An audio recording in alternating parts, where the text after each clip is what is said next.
Hey guys, once again welcome in Yogi classes. आज का हमारा टॉपिक बीएससी सेकंड ईयर के न्यू फिजिक्स प्रैक्टिकल पर है, जिसका नाम आपने थंबनेल में देखा ही होगा। प्रैक्टिकल डिकोड बनाने के लिए आपको जो भी नोट्स दिए जा रहे हैं, ये सब नोट्स आपको अपने प्रैक्टिकल डिकोड में लिखने हैं। और हाँ, प्रैक्टिकल नोट्स में कोई भी मिस्टेक नहीं की गई है।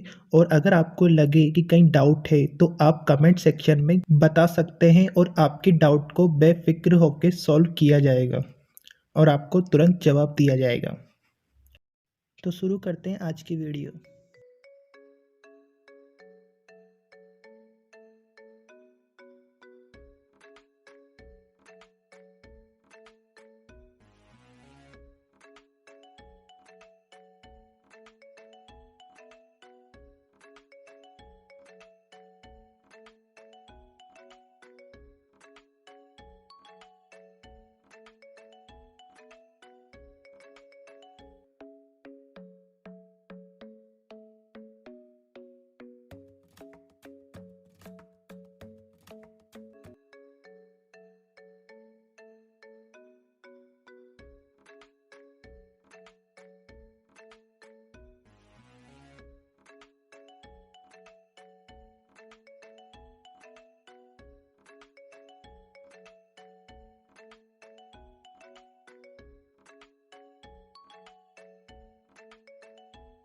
हे गाइस, अगर आपको वीडियो अच्छी लगी है तो वीडियो को लाइक कीजिए और चैनल को सब्सक्राइब कीजिए। So thanks for watching.